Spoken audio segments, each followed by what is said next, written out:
The strategic port of Bandar Abbas has fallen. This is not just a tactical loss. It is a catastrophic failure of the entire national anatomy. This location holds the fate of 85% of the nation's resources, and it has been shut down completely. Stop for a second and look at this number. 85%. What does that actually mean for the future of this country? It means that, as of this moment, not a single grain of rice, not a single pill of life-saving medicine, and not a single spare part for a machine can pass through this gateway. The supply chain of Iran is not merely interrupted. It has been broken apart. The furious crowds have lowered the flag of the regime and seized control of the towering cranes, turning the engines of commerce into static monuments of rebellion. The ships are turning back, and the docks are silent. But make no mistake, they have not just captured a concrete port, they are locking down the lifeline of 88 million people and suffocating the massive military machine from the inside out. The capital city of Tehran is no longer functioning as a metropolis. It is simply a hostage, counting down the hours until the food runs out. The apocalypse did not start in the silence of the banks. It detonated with the roar of total conflict right on the docks. The scene at Bandar Abbas right now is a vision of absolute chaos. It is not a static picture, but an action sequence filled with smoke, fire, and extreme devastation. The horizon is ripped apart by thick black smoke columns curling into the sky, completely blocking out the sun. Over 50,000 rebels, armed to the teeth, have turned the container terminal into a fiery landscape of confrontation. The ground shakes with the explosions of ruptured fuel tanks. Flashes from intense clashes flicker incessantly in the dark night. They have erected massive fire barricades from thousands of burning tires, creating a wall of infernal flames cutting across the port city. But the true horror lies in the brutal contrast between the streets and the palace. In the moment, the nation is on the brink of total collapse. Ali Khamenei appeared on television from his pristine sanctuary, secured by guards. While outside, Molotov cocktails exploded deafeningly and screams filled the air. He looked into the camera with cold, lifeless eyes and declared fiercely, "Dialogue with rioters is useless." He swore before the nation that those disturbing order would face severe consequences with an iron fist. There was no bread offered, no solutions, only threats of unforgiving punishment. Those cold words acted like gasoline poured onto a raging forest fire. It triggered a primal fury never before seen. Responding to the leader's threat was a rain of bricks, rocks, and firebombs raining down on government buildings. Police stations were surrounded and engulfed in flames. Amidst wild cheering, the streets no longer belonged to the state. They belonged to the law of the overwhelming crowd in the chaotic darkness. But this firestorm was not born naturally. It was ignited thousands of miles away by a single signature in the Oval Office. President Trump's maximum pressure campaign is no longer economic sanctions. It is a public financial annihilation. The total blockade order obliterated the Iranian rial instantly, in just 48 hours. The currency did not fall. It evaporated from the face of the earth. Hyperinflation is so brutal that people are burning sacks of paper money on the streets just to see light in the darkness, when realizing money was just trash. The crowd turned their madness toward the final asset, the oil fields of Khuzestan. The scene here is industrial catastrophe at its most horrific level. The sky over Ahvaz turned black and bruised purple from toxic smoke. This is a zone of uncontrollable disaster. Furious crowds used force to smash checkpoints and rupture main pipelines. Massive pillars of fire erupted hundreds of meters into the sky, turning night into day in a brilliant and destructive orange glow. They are burning the very source of the national economy. And this led to the total disintegration of the enforcement machine. The Revolutionary Guard, the regime's iron fist, is dissolving in a sea of fire and chaos. Tanks lie immobilized because there is no fuel. Soldiers have no wages to support their destitute families. Even commanders are panicked by the betrayal from above. We are receiving verified footage from border regions, recording the final act of the tragedy. Hundreds of security officers are fleeing in ultimate desperation. They strip off their uniforms, throw away their equipment amidst charred rubble, and fade into the chaotic stream of refugees. The lights of the regime have gone out completely, leaving only the red glow of fires illuminating the fiery end of an era.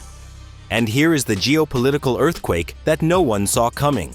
The fall of Bandar Abbas is not just a domestic tragedy for the regime. It is the ultimate betrayal of the century for the Eastern Bloc. For years, Tehran promised Moscow and Beijing that it was the stable anchor of the Middle East. They sold the dream of the International North-South Transport Corridor, the INSTC. This was supposed to be the strategic Silk Road of the 21st century. It was the master plan to allow Russia to bypass Western sanctions and connect directly to India and China. Billions of dollars in heavy infrastructure and secret technology transfers were poured into this vision. But tonight, that vision has officially snapped in half. The collapse of the port means the corridor is gone. The strategic gateway, which was meant to transport heavy turbines, dual-use microchips, and vital industrial resources, is now a wall of fire controlled by 50,000 furious rebels. The investments of the superpowers have not just failed. They have evaporated into the thick black smoke rising over the Persian Gulf. In the Kremlin, the mood is one of absolute paralysis. Moscow realizes that its secret backdoor to the world economy has been slammed shut and welded tight by the uprising. The logistical bridge that was crucial for their own survival is now burning. The crates of supplies destined for the Northern Front are now fuel for the barricades. In Beijing, the reaction is one of helpless fury and immediate calculation. The Belt and Road Initiative has hit a dead end in the Iranian desert. China watches via satellite as their massive infrastructure projects are overrun by the chaotic mobs. They see their terminals dismantling and their assets seizing up. They cannot send fleets to save a burning port because that would trigger a global war. And they cannot negotiate with a leadership that has lost control of its own territory. The phone lines between Beijing and Tehran have gone silent. Iran is no longer a strategic partner. It is a sinking ship, dragging its allies' investments down to the bottom of the ocean. The regime is now completely isolated. There are no friendly ships on the horizon. There is no bailout coming. They are alone in a fortress of solitude, surrounded by a sea of fire. But just as the regime realizes it has been abandoned by its friends, the ultimate threat arrives from its enemy. The silence of the international waters is broken by a digital transmission that overrides all national frequencies. From the bridge of a destroyer in the Persian Gulf, a final communication has been transmitted directly to the bunkers of the supreme leader. It is not a call for diplomacy. It is a notification of termination. President Trump has issued an ultimatum that shakes the very foundation of the region. The message is clear and terrifying in its simplicity. He stated that the United States will no longer tolerate a rogue state that threatens global energy security with its internal chaos. He warned that the time for sanctions has passed. He stated that if the regime attempts to export this crisis or block the Strait of Hormuz in a desperate final act, the response will be total. It will be a kinetic removal of capability. The specific target coordinates for every radar site, every missile silo, and every command bunker have already been locked.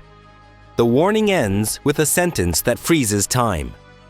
You have 24 hours to surrender power to the people, or we will neutralize every remaining strategic asset from the air. The sky will fall upon your infrastructure. The clock is ticking, and there is nowhere left to hide. Tehran has chosen to respond to the ultimatum not with the silence of submission, but with a terrifying display of total military escalation that signals the immediate activation of war protocols across the entire nation. The Iranian foreign minister appeared on state media just minutes after the warning, standing before a crimson digital map of the Middle East, to declare with ice-cold precision that the diplomatic window has been welded shut forever, and that the armed forces are now operating at condition black readiness. He stated unequivocally that any kinetic strike attempting to breach Iranian sovereignty will trigger a pre-calculated response, capable of rewriting the entire geography of the region in a matter of hours. The broadcast then shifted instantly to a nightmare scenario as the regime unveiled the full scale of its underground missile cities, which are sprawling subterranean fortresses buried 500 meters beneath solid granite mountains to ensure survival against nuclear impact. We witnessed the staggering reality of massive Basij ballistic missiles moving on automated rail systems, like an industrial assembly line of Annihilation, designed to remain invisible to satellites and completely immune to even the most advanced bunker buster bombs. These liquid-fueled giants were shown standing vertical in their deep silos, ready to launch a counterstrike that could deliver a devastating payload to targets thousands of kilometers away, ensuring that no capital city in the region is safe from retribution. But the true strategic shock arrived when the screen flashed to the Fatah II, which is the regime's first hypersonic glide vehicle that defies the laws of physics by traveling at 15 times the speed of sound, surrounded by a plasma shield that absorbs radar waves. This projectile does not simply fly in a ballistic arc, but rather dances through the atmosphere with unpredictable maneuverability to render every Western defense system, including the Iron Dome, completely obsolete against its approach. The foreign minister made it clear that this is a first strike weapon, built with the sole purpose of bypassing radar networks to vaporize strategic command centers and aircraft carrier groups before the enemy alarm systems can even register a launch signature. The visual assault continued to overwhelm the senses as the sky turned black with the activation of AI drone swarms, where thousands of Shahed 136 and Arash kamikaze units launched simultaneously from hidden trucks and naval containers. They moved across the horizon like a single biological organism, controlled by a hive-mind artificial intelligence, designed to execute saturation warfare by overwhelming enemy defenses with sheer numbers and creating a technological cloud that blinds radar while hunting down targets with robotic precision. On the ground, the cameras revealed the massive Bavar 373 defense batteries with their phased array radars spinning rapidly to lock onto multiple aerial targets at once, signaling that the airspace over Iran has become an impenetrable kill box where any unauthorized aircraft will be erased from the sky instantly. The broadcast concluded with the most dangerous card of all, as hundreds of Ashura-class fast attack boats swarmed the narrow Strait of Hormuz like a pack of mechanical wolves. Equipped with heavy torpedoes to demonstrate a chokehold on the global economy, these high-speed vessels were shown conducting aggressive maneuvers around mock oil tankers, proving that the regime has the capability to physically shut down the flow of 20% of the world's oil supply in minutes. The foreign minister ended the transmission with a final chilling warning that if Tehran burns, they will take the entire global energy market down with them into the fire, as the world now stares directly down the barrel of a fully loaded superpower. As the black smoke rises over the ruins of Bandar Abbas and the missile silos slide open in the silence of the desert, we are forced to confront a terrifying reality. This is not just a geopolitical game of chess. It is a human tragedy on a massive scale. We have witnessed how quickly the thin veneer of civilization can be stripped away by the fires of conflict and economic collapse. The story of Iran teaches us a brutal and timeless lesson. When the great powers collide, it is always the innocent who pay the highest price. The true victims are not the men sitting in the marble palaces, but the mothers and children wandering in the dark streets, searching for hope in the ashes. In a world where a single signature or a single spark can ignite a global catastrophe, the value of peace becomes more precious than any oil field or gold reserve. We must look at these events not with excitement, but with a deep sense of responsibility. If this story moved you, and if you believe that the world needs to understand the true cost of these conflicts, please take a moment to share this video with your community. Your voice matters in spreading awareness. Do not forget to subscribe to the channel so we can continue to witness and analyze history together. Thank you for choosing to join us for this special broadcast.